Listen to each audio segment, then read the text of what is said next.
this series is about civility. Like I mentioned to you before we started the recording, that I'm going to be interviewing people, Republicans, Democrats. What do you think we could do? And I think you really set a good example of this, but like, what do you think we could do to try to promote more civility? Seek out opportunities to spend time with people who are different than you. And for us, it's bringing more and more of those opportunities to people. But they have to be sustained. It can't just be a one-off, like a dinner. Like, you have to get to know somebody. Spend time. Yeah, I don't think you really know somebody until you've had dinner at their house a couple of times. You know what I mean? Like, their territory. Yeah. Then you're like, oh, okay, I'm starting to understand this person. And then I think it's just harder. One, it's harder to be mean, but more importantly, it's a whole lot easier to solve a problem with them, for them, on their behalf. Wow. In good faith. In good faith. Love that. That's great.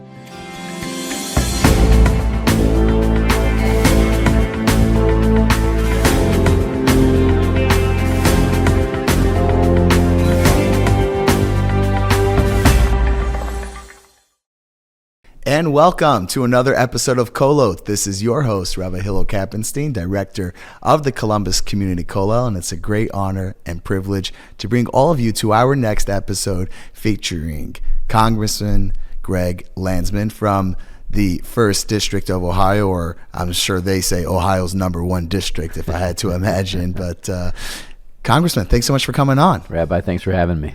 So in our previous correspondence talking about what we should talk about, I asked you, what are some things you like to talk about? And you said you're an open book. So I thought I would test you on that one. So Open book. So if someone was to, either yourself or someone else was to write a book about you. Oh, wow. And for the, I know you're 40 plus. I don't think it would do well, but. Well, assuming it was a bestseller, what would be your favorite part of that book? I think the way people were brought up is pretty telling, and a part of it would just be interesting to go back and to the extent you can in a book, relive some of that stuff. Like most childhoods, mine was both good and bad. My parents are good people.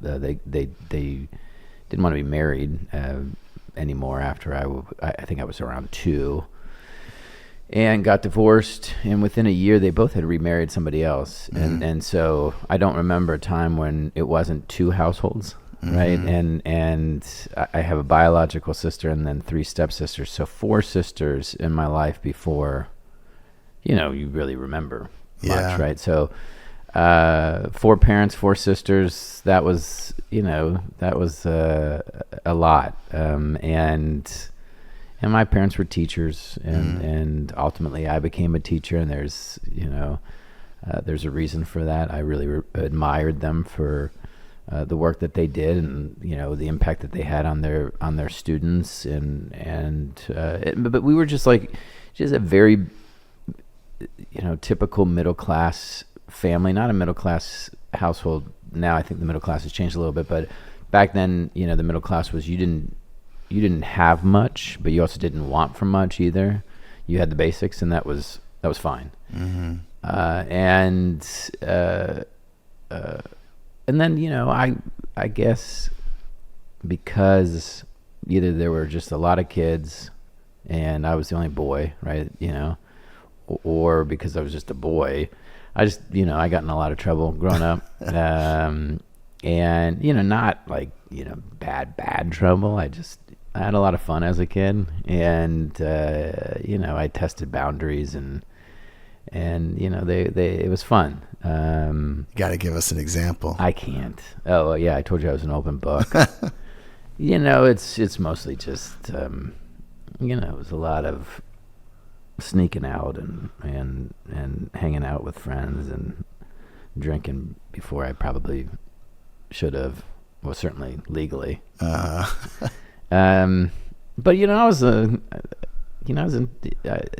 I loved my friends. I still do. It's really interesting now because a lot of them, I grew up in Butler County, and a lot of my friends are Trump voters, and same is true for family members. And so I always tell people these are the people I love the most in some instances, and we have fundamental differences about national politics, but that's it. The rest of it we're pretty much aligned on. Oh, that's great. I love that. We got to have more of that, really. Yeah. Okay, so I got to ask you in the reverse. Yeah. If there was a part of that book you would want to censor, what would it be? Not the early years. I mean, those are, it was pretty basic, getting in trouble. I got in a lot of trouble. And it was one of the, it's the kind of troublemaking where people kind of smile and said, you got to stop doing that. But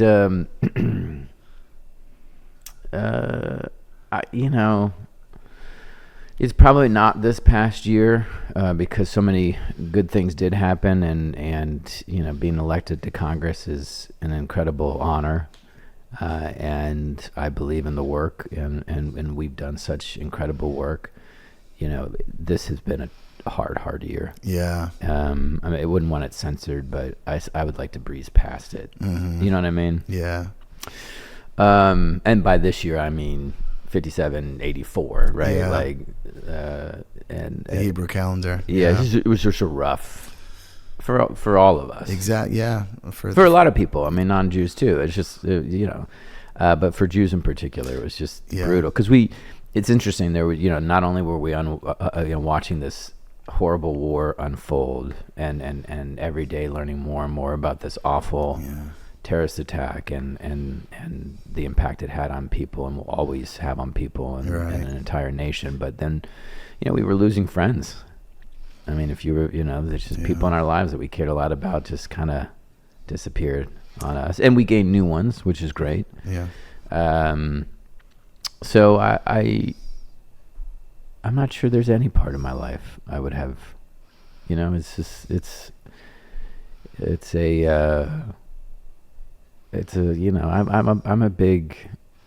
I'm a person of tremendous faith, right? So all of it happens for a reason. Yeah. And it's all important. And so not that anyone would read the book, but I'm thinking to myself, if I was going to read it, I'd want to read it all. Oh, that's great. Yeah. That's great. Okay. So let's get to like the general softball questions. What was your first ever job? So I don't remember if this was my first. I'm gonna tell you my first few jobs. Okay. One was and I loved this job. I cleaned up the meat department at an IGA. So like I would go in at like 7. Yeah. And the rest of the store was still open for a couple hours, but the meat department was closed. And I think they just wanted some kid to come in and clean the meat department. Yeah. And this was before, like maybe I had headphones. I don't think I did. Uh-huh. I also don't think you can just like clean all that stuff with like a wire from your Walkman or whatever it was called back then. Right. So it's like 2 or 3 hours of just like cleaning. And I loved it. And I still am like a huge cleaner. So when I'm home, you take out the garbage? I don't just I take out the garbage, but I do the laundry. I make beds. I have to go to bed with the house clean. I don't have to. I just I enjoy going around and cleaning up each room. For your peace of mind. It's just quiet. It's relaxing for me. It always has. Not every weekend, but every couple weekends I'll clean everyone's shoes. Like their white shoes, their sneakers. Yeah. They just kind of put them on the kitchen table, which is probably, my wife hates it, but I put a towel down, and then I spent a couple hours cleaning shoes. So cleaning the IGA meat department. I worked at a Blimpies. Do you remember Blimpies, which was it was like a Subway. They tried to compete with Subway. Yeah, no. But that was the highest ranking job. I was the night manager. It was me and one other kid. But I was in charge. You were in charge. Okay. I was in charge. I did telemarketing. I was a lifeguard. But the hardest I've ever worked was ultimately as a teacher. Like the teacher's work, I really wanted to see what my parents had done, and I wanted that classroom experience, and I believe in it in my core, and it is just it's very rewarding, but like I always would say, if that bell didn't ring at like 2:40, I would have collapsed. Yeah. Yeah. Okay. How'd you get into politics? So I grew up in, as I mentioned, my parents were teachers, and these two separate households. There were things that the two households had in common, my dad's and my mom's, and it was that the news was always on, and we talked about the news. And I like the stories. I like the problem solving. I like the sort of it wasn't like it is now, where it's mostly just this sort of ridiculous being covered. It was, well, there is this tax issue, or there is this this potential war,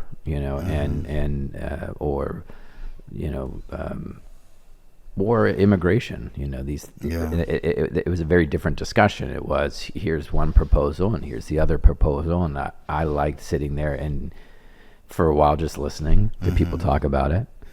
And then ultimately, as I got older, I liked talking about it myself and just trying to solve a problem, being part of the solution. Yeah, and appreciating that there were jobs in that realm where you could be at the table, helping to. I think about them like, even though we're Jewish, I think about a big ball of Christmas lights. Each really complicated issue is a big ball of Christmas lights, and like, how do you get to a place where you can sort of untangle them, together, plug them in, and they work. Yeah. And and then I had a teacher in high school who taught government, and I loved it. I just thought it was cool, and and it was around the same time that Clinton. So whenever there was a big world event, or for Cincinnati, like when Pete Rose broke the hit record. Yeah. My parents would have me come in and sit down and watch. They wanted me to like see it. Yeah. And sometimes it was late, and it was like, all right, go to bed. And I remember when the Berlin Wall fell, they were like, "Come, we want you to see this." And then there wasn't time to talk about it. And then the next morning, they were like, "All right, so what did you think?" And I was like, "I'm not sure what I saw." And then they would explain it, and you started to appreciate, I don't know how big the world is, but with the Clinton, I remember when it was later that day, they wanted me to come and watch the news because Clinton, when he was president, had Arafat and Rabin. Yeah, the famous picture. But I remember watching the press conference and just thinking to myself, for the first time ever, that's a cool job. Not the idea of being president, but the idea of working on something like that. Like, there are people whose job it is to work on that. That would be a cool job. Oh, wow. And then city council?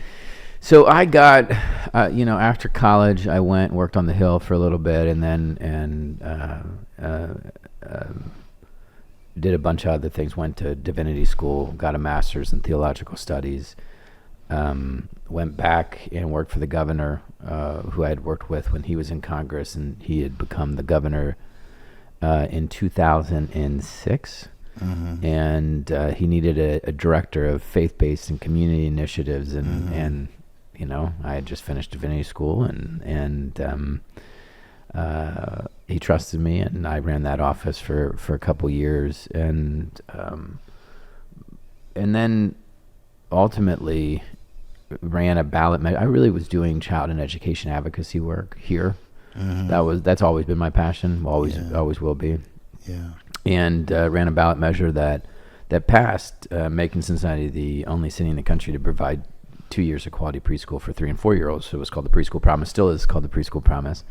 And it's one of those really complicated issues where on one hand, we know it works.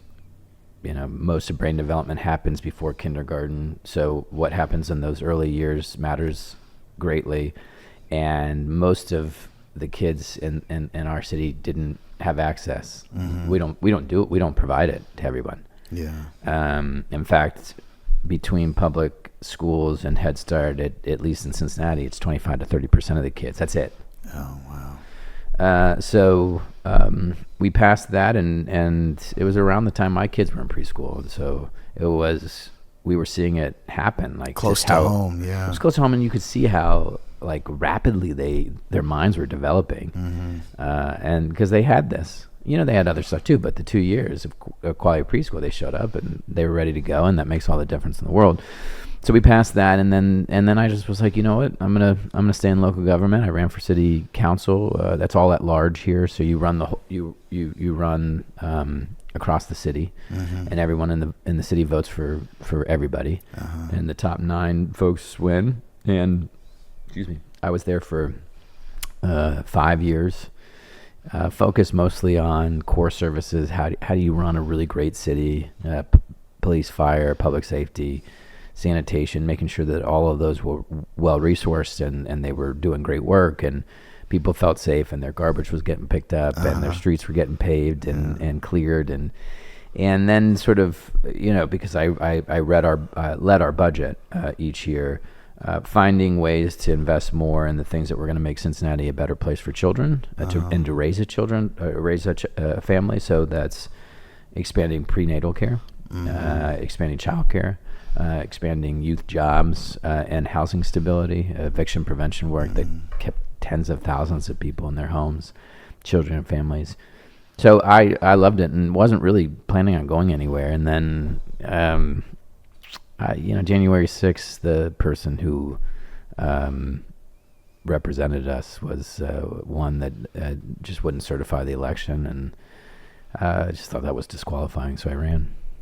Wow. Okay, so before we get to your getting into Congress, on the way here, I called Brett Collar. Yeah, good friend. Yeah, mishpacha of mine, and he told me to ask you about a boxing game or something he's supposed to have with you. Is that right? Brett's never gonna box me, like, so you can tell Brett, like, I'm fine whenever he's ready. But so I picked up, I lost an election in 2013, and I don't know if it was just because I had some energy to get out, or I just was I was out of shape. I picked up boxing, so that was over 10 years ago. And I still do it, and I don't fight. Although I would take an amateur fight again if I could get one, and I had time to train. But yeah, like I started fighting. These were amateur fights. It's like 3-round fights, and, like headgear. No one gets hurt. Although my first fight, I knocked the guy out. I mean, he wasn't like, not unconsciously. He just was like, I'm not getting back. I'm not getting back up. Anyway, so then Brett, I guess he started taking up boxing. I think he thinks, he'd have a shot, but we'll leave it at that. Yeah. It's just, I wish I knew this as a kid, but I have an incredible wingspan. Like I just wasn't that athletic as a kid. I mean, I played sports, but I just wasn't, like, I was a hustler. Like I was the guy that was like got the hustling award. But I didn't have any natural talent. Boxing, and thank God, I guess I didn't, have it in my life, because it's, probably you got to be really careful with it. But I'm 6 feet. My wingspan is 6'4". And I didn't know that until I started boxing. But that's a big deal in boxing, because you can just stay, pretty far away from somebody and still get him from a different angle. Yeah.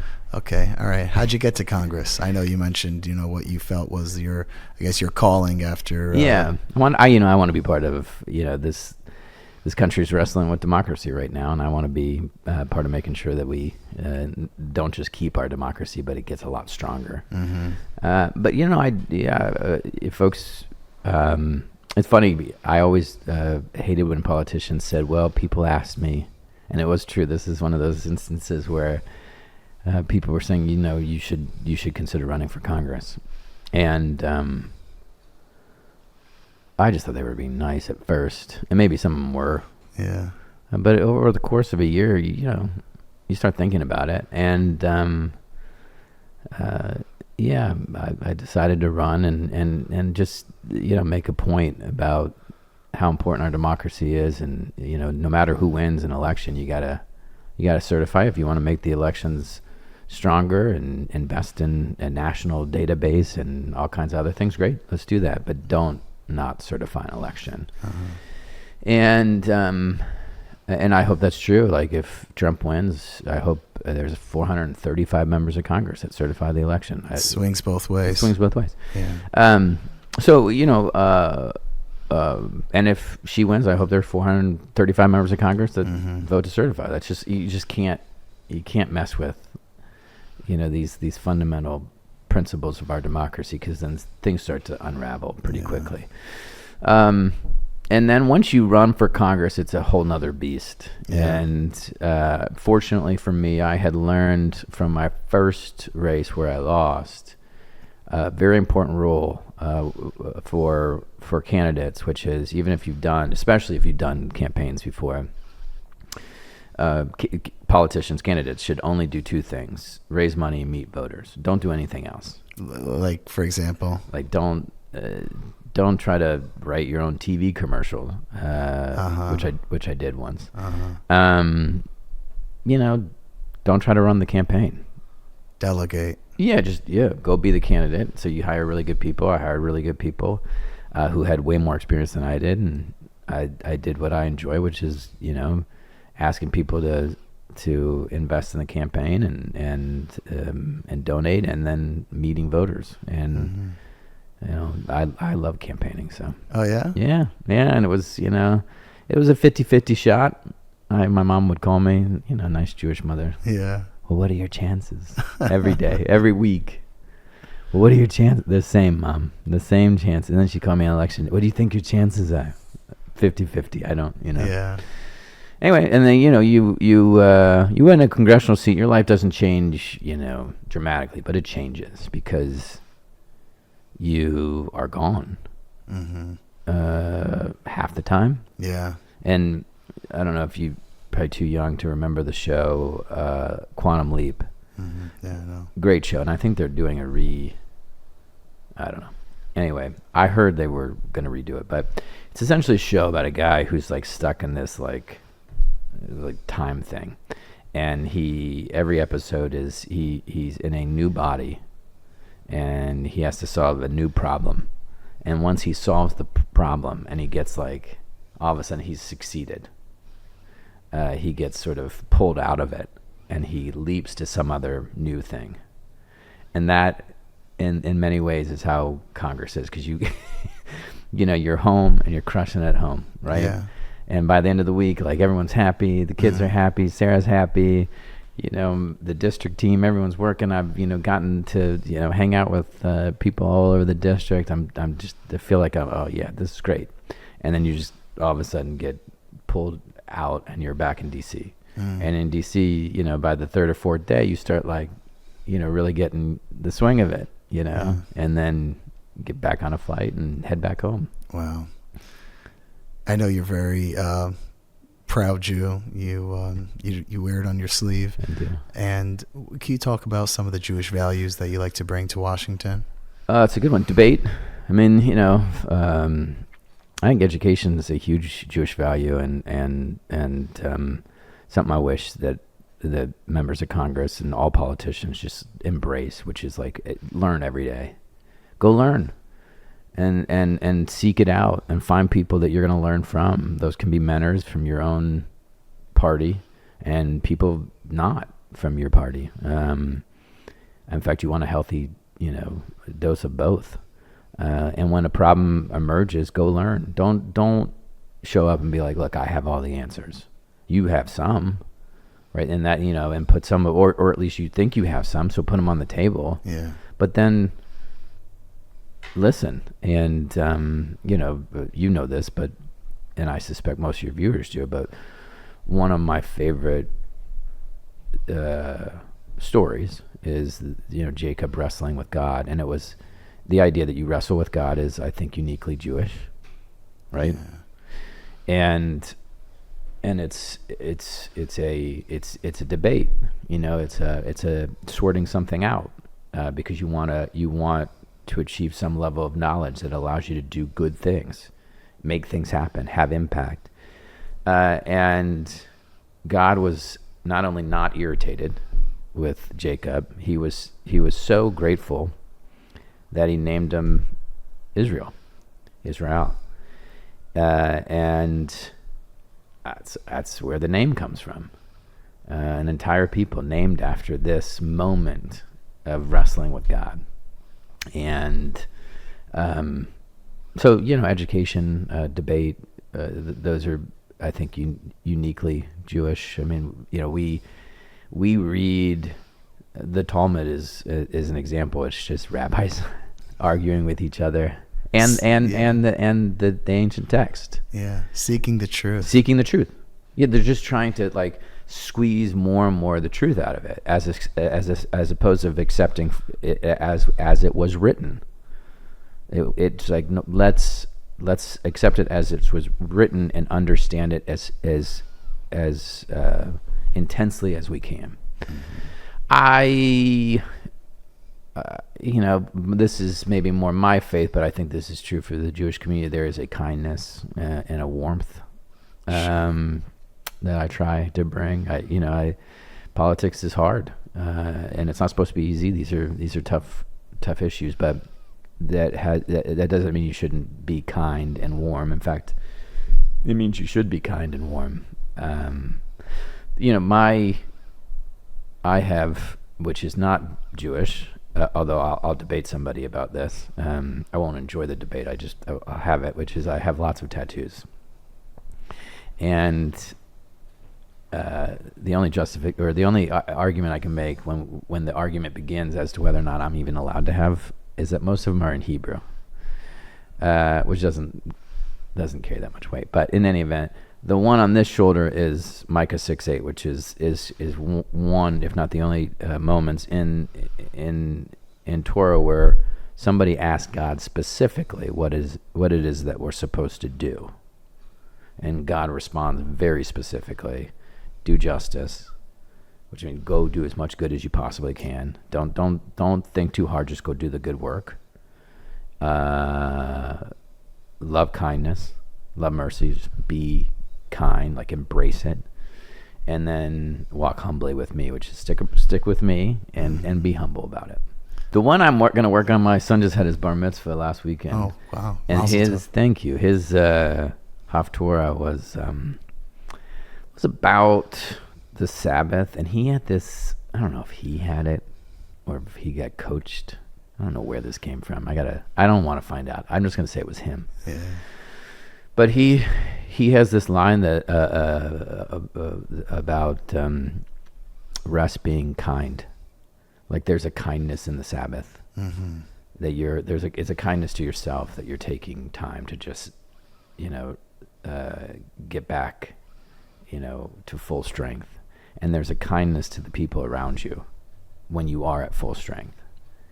And I think that's a value that I'm going to try to bring back if I get to go back. It's like I gotta figure out a way to make sure that that you do take those, because you can work 15, 16, 17 hours a day, and sometimes you have to. Sometimes that doesn't make you the best at what you have to do. Sometimes you have to take that break. Wow. I appreciated what you said earlier about, you have friends, you have family that may not be aligned with some of your political views, but they're still friends. And that really brings me to the next segment. I want to talk about civility. Yeah. I read a little bit about your debate with Orlando Sansa, and I heard it was really civil. I heard it was really nice. The last one. The last one? Yeah, I think we both kind of got it out of our systems, the first two debates. The third one was sort of, and it also helped that it was a university. It was a university. It was full of kids. Yeah. It was full of students. Sorry, they're not kids. They're students. Yeah. And I always love when somebody brings one of their kids to work, and members do this all the time because they, if they have young kids, their kids are with them. And when there are kids on the floor, people are better. And when you debate in front of 200, 300 students, you're better. You're a better person. Yeah. And I have to ask you, just the general climate of politics. I mean, it's bad. Yeah. It's bad, but if you study history, American history in general, like these things ebb and flow, and it may get worse before it gets better, but it'll get better. I because I went to divinity school, I like giving a sermon. When I'm asked. Obviously, I don't. I didn't then go on to rabbinical school, though maybe one day. Mm-hmm.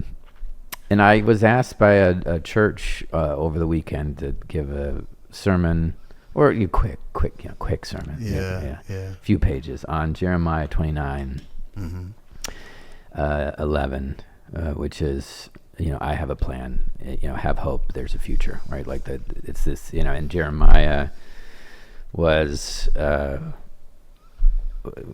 dealing with some of the most turbulent times, right? The Babylonians had taken over southern Judea. They destroyed the temple, Solomon's temple, and everything was kind of bad. Mm-hmm.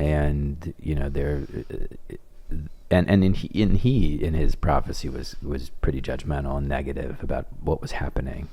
But it's that part, it's that passage that people sort of grab onto in moments of turbulence and chaos and uncertainty, that there is this larger arc, and it's heading in a good direction. It has throughout history.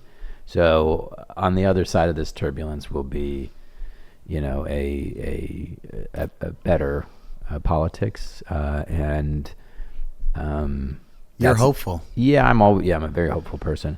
It's some of it's based in the fact that that's been the trend, right? Mm-hmm. You have these horrible events, and then things get better, and then they kind of fall apart again, and then they get better. And how quickly they get better is on us. That's where we come in, which is, I guess, getting better isn't inevitable. You have to fight for it. But how quickly it gets better and how good it gets is entirely on us. Mm-hmm. And so my approach over the next couple of weeks and months is to remind people how serious this is, and the larger experiment of democracy, how serious the issues are that we're facing, whether it's the economy or immigration or reproductive freedom or gun violence or the climate. They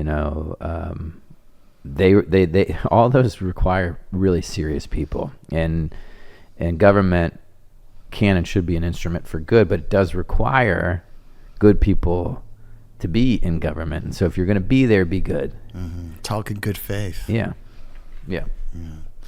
Want to next go to your relationship with the Jewish community, and you represent Cincinnati. Well, so talk to us a little bit about your relationship with the Jewish community, and more specifically, some people that I know that you work close with, Howie Bagelman, who gets like a shout out in every single episode. What's up, Howie? Yeah, what's up, Howie? And then, of course, Rabbi Adi Mutzin, who introduced me to you. Good guy. Superstars.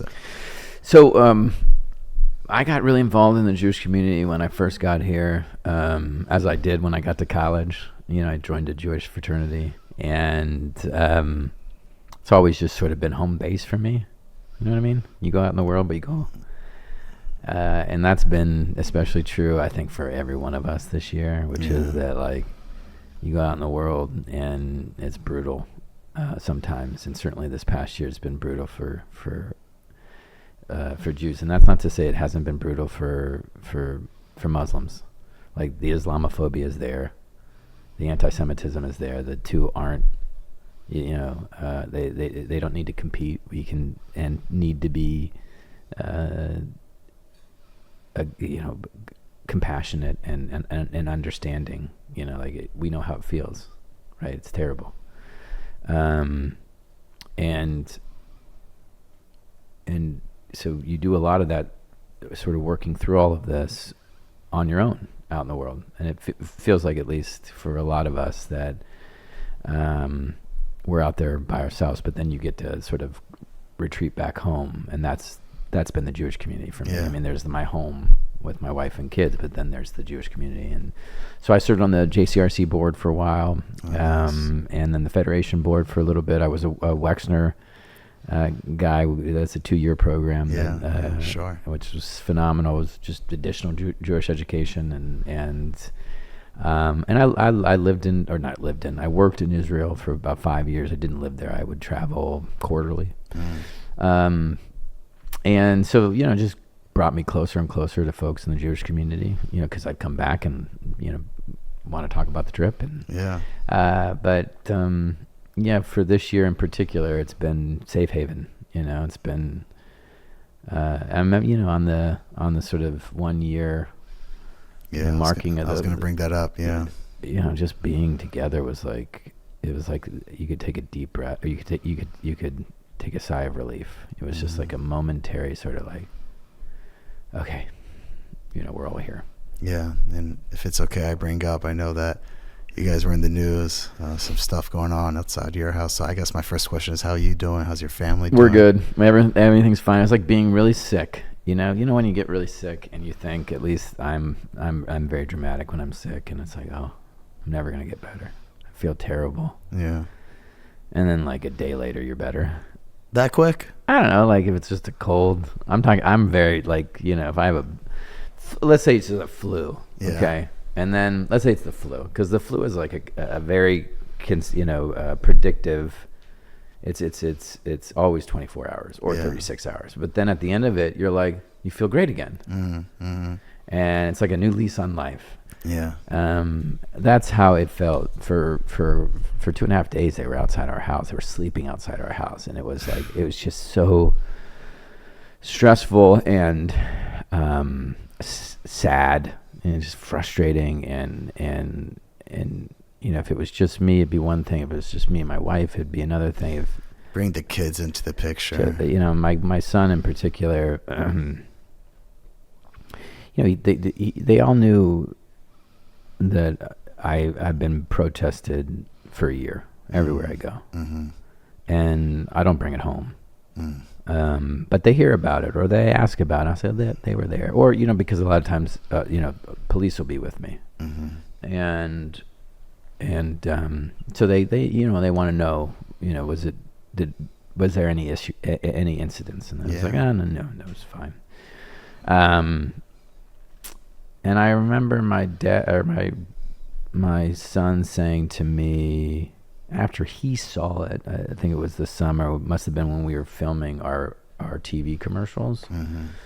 He wasn't there, but earlier in the shoot, we were out in public, and they came and protested us, and they got in my face, and they tried to, with cameras, and they tried to get me to overreact or and I'm always very nice. I went and got a cup of coffee from UDF, and they wanted me to get, my team was like, just leave, and I was like, no, we still have to finish this commercial. So I said to the guy, like, just why don't you, they're all filming me. I said, just come in and get a cup of coffee with me. And then once he got into UDF, the UDF lady was like, you guys got to get out of here. And he said, but you know who he is? And he said, yeah, he's a customer and you're not. Anyways, a couple hours later, the kids were there for their part, because we were shooting a commercial with the kids too. Oh. So everyone was talking about, because the crew hadn't seen anything like that. Mm-hmm. There's just a ton of people just screaming and yelling and saying these terrible thing. Yeah, slogans. Yeah, it's awful. And I think it was that night he said, but they would never come here, right, Dad? And I was like, no, never. They would never come here. And he asked it a couple more times over the course of the next couple of weeks. And then my wife woke me up on 5, 6 o'clock in the morning. It was still dark out, and she was like, I think it's them. And at the top of the driveway were like 30 people dressed in all black, and they had masks on, and they were just standing there ominously at the top of the driveway. And that began, 2.5 days of them just not leaving, sleeping. And then, once they left, all that stress, and my wife's is very smart and has good judgment in all moments, but certainly in that one. And she said, just, there's no way to do this right. Just everyone, we're going to get out of this unscathed, which is like, don't do anything that you wouldn't, that you're going to regret. So just everyone, deep breath, just head down. And, we emerged from it unscathed, and they left. And, I remember that night, we were just like new lease on life. We were just, what was cool about that moment as a Jew, because there were so many horrible moments. I mean, they come to my house, they know I'm Jewish. They say terrible things to my face on social media.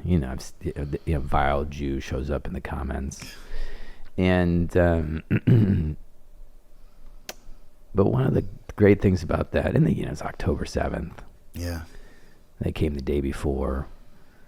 They stayed the day after. In any event, my son, because he was getting, doing his bar mitzvah, he decided I think it was the second night, he decided to do his whole service in the kitchen. Oh, wow. Yeah. So we're just sitting there trying not to be stressed, but then being overwhelmed by like the service. Wow. So he put everything down on the counter like it was, like he had just sort of walked onto the bima and just does this whole service. What a reaction. Yeah, it was cool. That was like nachas, you would say? Yeah, exactly. Yeah. That's great. Yeah, that was cool. That's awesome. I love that. Yeah. So much of what happens to us is not in our control, but our reaction's in control. Correct. That's that's awesome. It's always how you respond to something. Right. And that takes me to college campus. It's a toughie, it's tough for Jewish students. It's also tough for people who are not students, watching the leadership sometimes. Yeah, they hate it. Yeah. I think this is, backfired. Let me say, just to be clear, there's protesting and the First Amendment right to free speech. Yeah. And there's a circle around it. Like it isn't all, you can't do whatever you want. Yeah. But if you stay in that circle, great. Yeah. Protest away. Yeah. So on a college campus, those universities that said, look, we're going to protest over here. That's going to be our protest area, and you can do all your free speech there. Also, just one other thing, hate speech is different than free speech. So Correct. Keep it to free speech and stay over here, and we're all good. And then for universities that did not distinguish between, protesting and chaos, protesting you do in an area that's Controlled. Yeah. Chaos is you do it wherever. Yeah. And blocking people from getting to and from things. Yeah. And of course, free speech is, I don't like this war, or we shouldn't be at war, or too many people are, children are dying, stop sending money, all that stuff. To, Jews should go back to Poland, and, we're going to have a global intifada, and there will be no Jews in Palestine, and all this other stuff.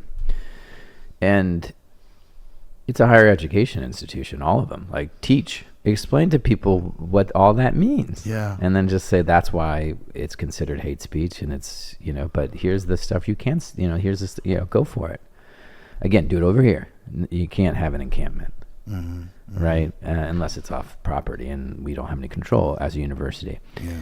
Now, for those universities that did that, and I think NYU did a pretty good job, and so they didn't have any issues. Columbia did the exact opposite, which was to give them all the space, and I think it was an enormous disservice to these students. I mean, especially faculty that were out there. Like, these are tenured faculty members.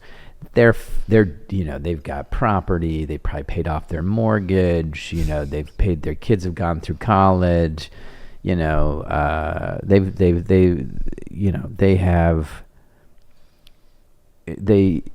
should have been there to protect these kids.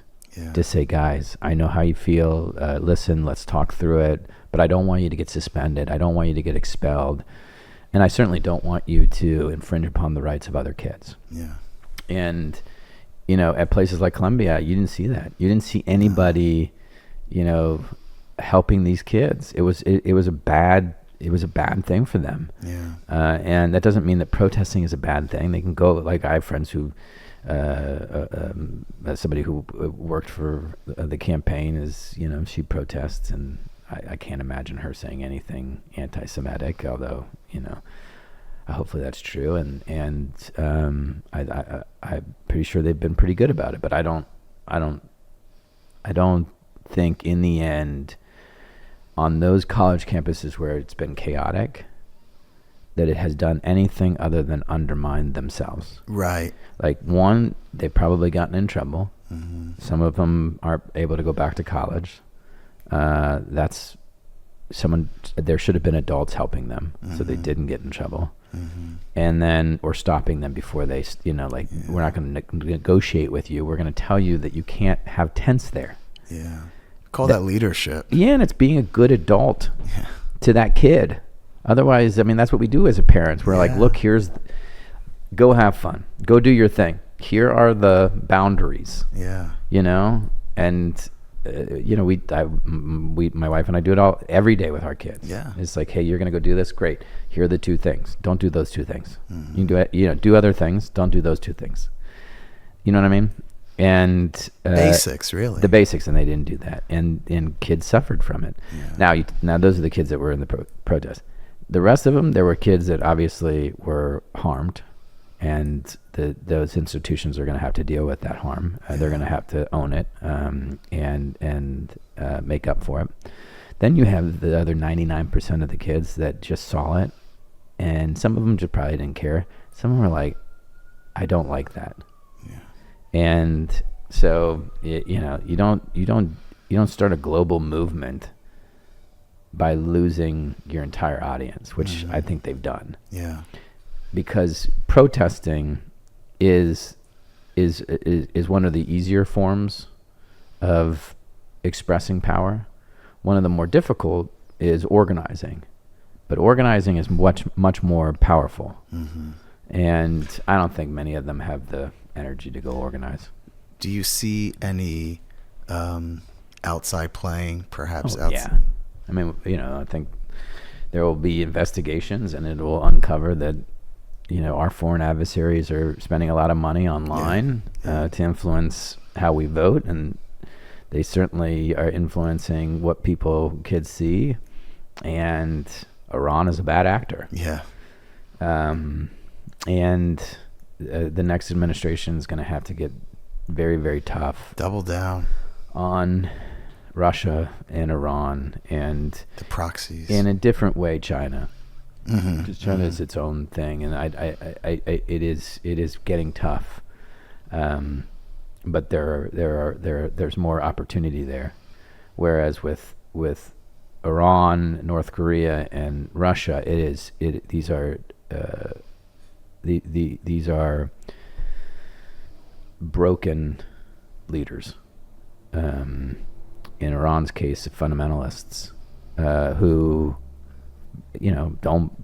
couldn't win an election, and if they held one. The country wants to be free. Yeah. And some of the most talented, interesting people in the world are in Iran and in some of these places, and I want to see them free too.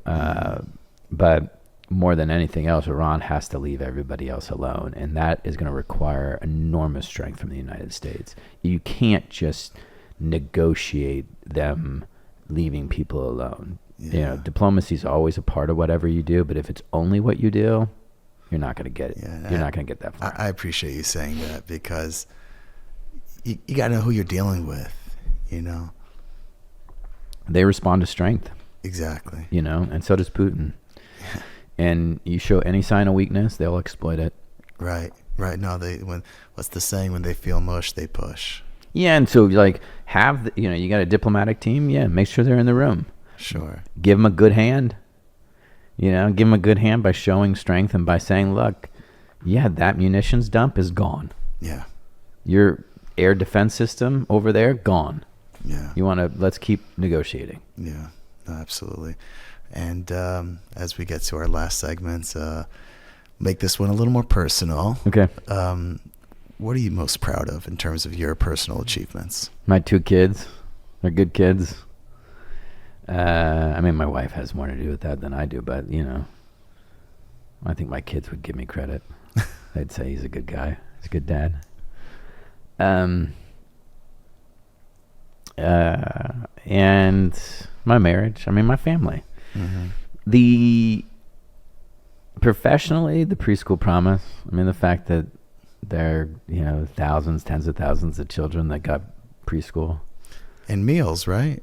I mean, yeah, you get multiple meals a day in quality and preschool. You had a hand in that, from what I understand. Yeah. It was an idea that came out of a trip I went on to Denver and came back and literally wrote down on the plane, this what would be sort of the campaign, 2 years of quality preschool for every child, which is on billboards. You still see it. Mm-hmm. And at City Hall, it was probably comprehensive eviction prevention. And the big part of that is an emergency rental assistance program where people can, use $500, $600, $700 to pay rent if they lost some hours or their car broke down. Landlords love it. Mm-hmm. Families love it. It's just supplemental income. And then in Congress, where I think we're about to pass 2 really important bills. One is a PBM reform bill that will require bipartisan, pass out of committee, require these PBMs that buy and sell prescription drugs on behalf of Medicare. You have no idea what their prices are. Mm-hmm. And so they can bill Medicare, whatever they want. Our bill requires transparency, which will save Medicare and seniors millions of dollars. Mm-hmm. And then the other one is the Social Security Fairness Act. We fought for a discharge petition. We got it. And the speaker has to give us a vote, and it will restore, people getting their Social Security. These are retired police officers, firefighters, teachers who have a public pension, and so Social Security said, well, we don't want to give you your Social Security and the pension. It's like, well, you're not giving us the pension. The pension was part of my compensation package. I want my Social Security back. And as of today, Congress has said no. Mm-hmm. This bill would say, we're done with that. You get your Social Security benefits. You paid it, you get it. Mm-hmm. And if I may ask, what's your biggest regret? In life? Anywhere. My regrets are always, whether in exchange with somebody, if I didn't treat somebody well. Oh, wow. Yeah, that's my regret. Sometimes you have a chance to go back and fix it. Yeah. And sometimes you don't, but those are the regrets I have, is if I wasn't as good to somebody as I should have been. Yeah. Well, that's a Menchie response. I like that. It's true. Yeah. And my last question, we're starting to see what appears to me, and I'm speaking a little bit as a guy in his young 30s, is a movement of young people getting involved with public office, and specifically here in Ohio. And I think we see it on, both parties. Yeah. I mentioned to you, I met Representative Amelia Sykes. She's 38. Vivek, 38. When J.D. Vance got into the Senate, 38. So young people getting in elected public office. Yeah. What's your take on that? Would you share? I mean, everyone should get involved one way or the other. I mean, candidates, being a candidate, it's a good way. Being on a campaign is a good way. Working on an issue. Mm-hmm, mm-hmm. I've done a couple ballot measures. It's the best. Mm-hmm. Because it's just pure policy. Yeah. And what would your recommendation be to these 30-year-olds? Oh, jump in. Just don't think too hard about it. Just get in, start somewhere. Find somebody or something that you care a lot about and start there, and then just go from there, and don't chase anything other than the things that you care about. Mm-hmm. Let your passion drive what you do. Correct. And this series is about civility. Like I mentioned to you before we started the recording, that I'm going to be interviewing people, Republicans, Democrats. We're publishing them after the election. Hopefully there'll be an appetite for all of this. But what do you think we could do? And I think you really set a good example of this. But what do you think we could do to try to promote more civility? A couple things. One is encourage everyone to get off Twitter and social media in general. It's not, or somehow set your feed to exclude politics. Just, watch sports and funny videos. And if you can't manage an algorithm that only gives you non-political content, just get off the platform. Don't watch cable news. Listen to podcasts. Like this one. Yeah. And, seek out opportunities to spend time with people who are different than you. And for us, it's bringing more and more of those opportunities to people. But they have to be sustained. It can't just be a one-off, like a dinner. Like, you have to get to know somebody. Spend time. Yeah, I don't think you really know somebody until you've had dinner at their house a couple of times. You know what I mean? Like, their territory. Yeah. Then you're like, oh, okay, I'm starting to understand this person. And then I think it's just harder. One, it's harder to be mean, but more importantly, it's a whole lot easier to solve a problem with them, for them, on their behalf. Wow. In good faith. In good faith. Love that. That's great. Okay, I hope this message gets out there. I really mean it when I say I think you've been a great example of that. Like you said in the beginning, your friends who maybe see things a little differently, they're still your friends, they're still your family. I love them. Yeah, and I think that's got to be more reinforced more and more. And one of the reasons why I'm doing this as a rabbi in a kollel is because you mentioned in the Talmud, there's so many debates, but they were seeking the truth. They were friends, and hopefully this message gets out there. That people they agree to disagree, and they're friends. Throughout. So, thank you for coming on. Thanks for having me. Yeah, it's been an honor. It. And continue success with everything you do. Bring your Jewish values wherever you go. Make it a Kiddush Hashem, as we say, and much success. You too. Thank you. To listen to all Kolot episodes and see upcoming guests, visit kolotpodcast.com. We are also on all podcast players. Type in Kolot on iTunes, Spotify, Google, Stitcher, Podbean, and Amazon. Share with your friends, and please make sure to give us a 5-star review. Kolot is a project of the Columbus Community Kollel, a full-time Jewish learning center in Bexley, staffed with high-caliber Torah scholars. Ever since 1995, boys, girls, men, and women from all backgrounds and affiliations have found many opportunities to connect with Torah and mitzvos at the Kollel. Whether it's a study partner, an engaging lesson, or a program, the Kollel is your one-stop shop for all your Jewish learning. If you want to know how you can benefit from the Kollel, visit thekollel.org. That is TheKollel.org, and forever be inspired.